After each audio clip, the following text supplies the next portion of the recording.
30 seconds and counting.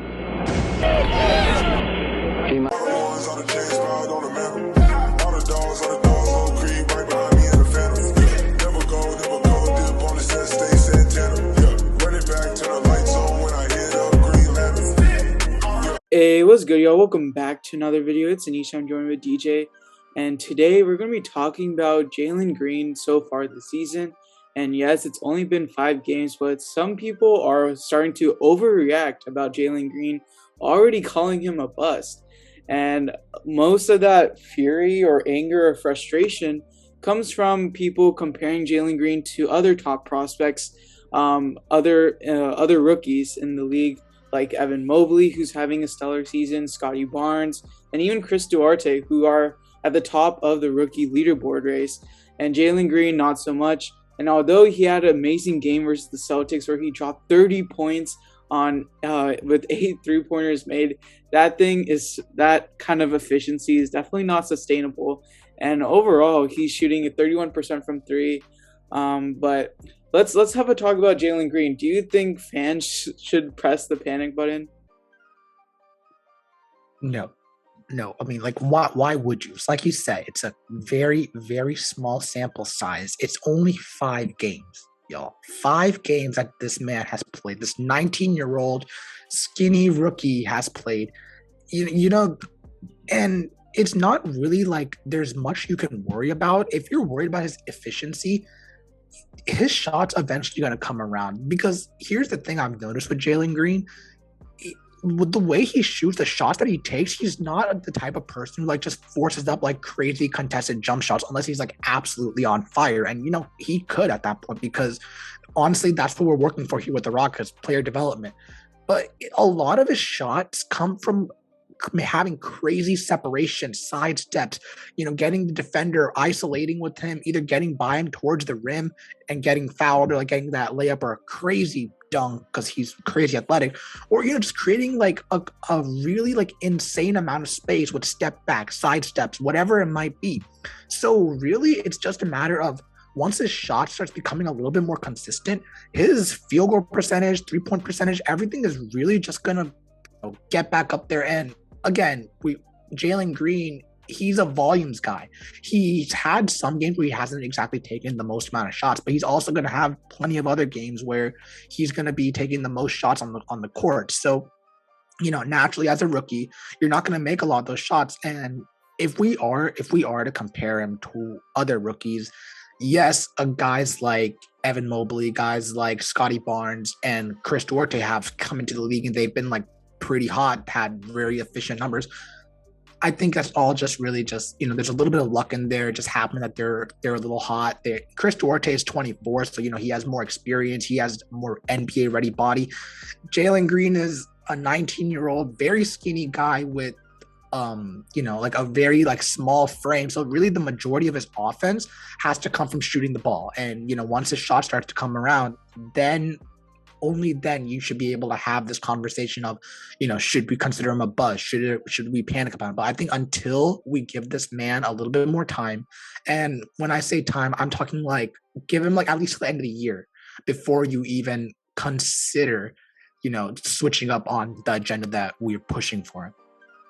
Yeah, Jalen Green is more of like a rhythm guy to me. Like he can get hot at any moment, but he has a tendency to go on these cold streaks, and that was what was kind of mentioned in his like prospect, like when as a prospect profile, like a guy who can get hot at any time, but he can go on these cold streaks. And to me, I don't think Jalen Green can really bust in a sense, because I feel like his work ethic is very high for a 19-year-old, and he has the tools, the physical tools. He's very athletic, so I feel like it's very, very unlikely for someone like Jalen Green to bust. And yes, he's having heavy shooting woes, like in about 35% from the field, and not so great from like mid-range shots off the pick and roll, 25%, off the dribble 3-point shots, 27.3%, pull-ups behind the perimeter, only 30%. But once again, like he just needs to get a consistent rhythm, and if he just allows, I feel like another thing is like coming from the G League, he didn't go with the conventional college route. All the other guys you mentioned went through the conventional college route, at least spent 1 or 2 years in there. Jalen Green went straight to the G League, and G League is, I mean, it's not a very like popular route that a lot of people went through, and Jalen Green's kind of like a trailblazer in that sense. And so we're still yet to see how G League prospects transfer their skill sets to the NBA. And personally, I thought they would transfer fine because I felt like the G League was more of an intermediate between college and the NBA, more of like something that was closer to the NBA than college. But once again, like if Jalen Green, we know he can be a decent finisher. He's 45.8% within the restricted area. So if he can be keep that going and try to focus more on driving to the paint, I think we might see more consistency from him. But but we've seen in history, right? Like other rookies who've had other like poor starts, poor debuts in the league.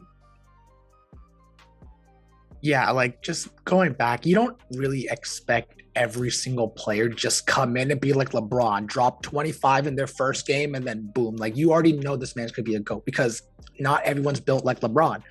But yeah, it's like you said, it's pretty common for a young guard to struggle in the beginning of his games. You know, you can take a look back just to last season itself. Anthony Edwards, the #1 pick of the draft, arguably definitely a top 2 player in that draft, depending if you have LaMelo Ball over him or him at 1.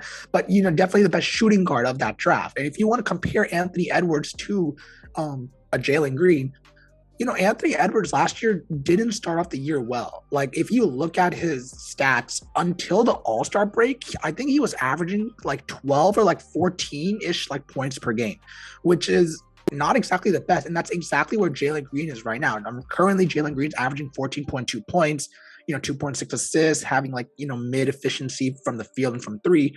But the same applied with Anthony Edwards. The thing was, you got to give these guys time to get used to the game. You don't just come in and expect them to average 30. And I feel like what a lot of Rockets fans are also forgetting is that we're rebuilding now. We're focusing on player development. We're focusing less on, you know, winning and more of just getting our players out there. So we're giving all the tools, all the resources, whatever is necessary to make sure that our guys can hit their full potential. But that's not going to happen this year. It's probably not going to happen next year because they're only going to be 20 next year. And we forget that guys hit their primes once they like turn like 25. That's when they like start hitting like the peak of their careers, 25 to like 30. So Jalen Green still has 6 years until his prime. And in those 6 years, he's going to keep improving every single year, year in, year out, whether it be scoring wise, defensively wise, playmaking, you know, shooting, his efficiency, you know, handling the ball better with less turnovers. He's going to improve in every single aspect. That's inevitable. The only thing is we have to give this man time because, again, like we were talking about with Anthony Edwards, he was averaging like until the All-Star break, like 12 or 14 points per game. And after the All-Star break, he started having those crazy stretches of games where he would average, you know, over like 20 points per game. Over 20 points per game over like a 5-7 game stretch. He had the occasional 30-point games, even like a couple 40-point games towards the end of the season because it was after the All-Star break that he really started clicking with his teammates, getting that chemistry right. They had I believe they had a coaching change as well with Chris Finch, I don't really know, but I know that, you know, they really were able to connect on that level, give Anthony Edwards the tools to the offense. D'Angelo Russell came back. Karl-Anthony Towns was more healthy towards the end of the break. And the Timberwolves even started winning games. They were a lottery team, they like a bottom like 3 team.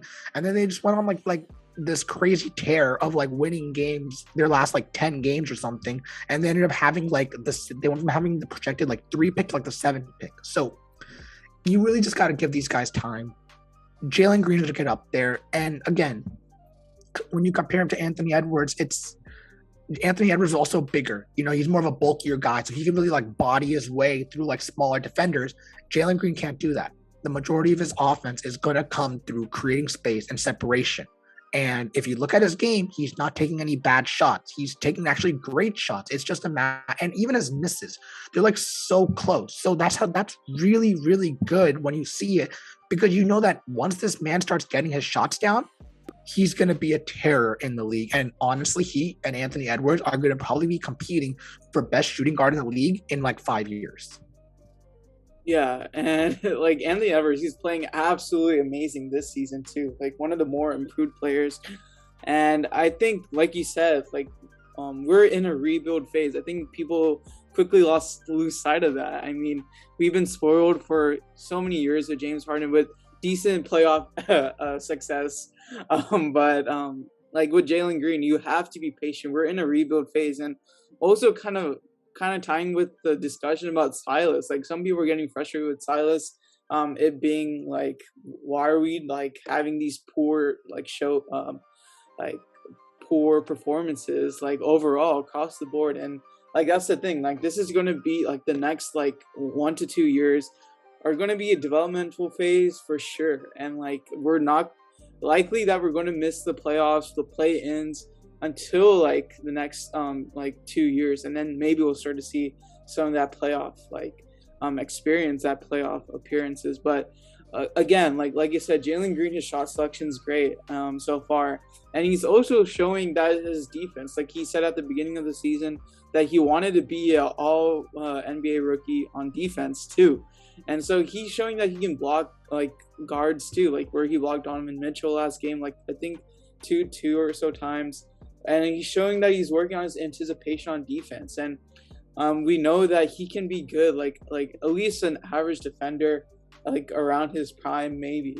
And so, and I think like Jalen Green also in terms of like passing, he's a very unselfish player. Like a lot of people thought Jalen Green was going to be a ball hog, just going to shoot whenever he touched the ball, but he's also trying to make smart passes. And yes, so he forces it at times and results in making a turnover. But I think Jalen Green, like I said earlier, I have a very good feeling he's going to turn out just fine, and you don't need to compare him to the success of other rookies and like bring down Jalen Green. Like we said, he's a very young player. You do not need to press a panic button at least 5 games of the season. Wait until maybe there's a bigger sample size, until the All-Star break, or hey, give it to the whole season to like really judge Jalen Green.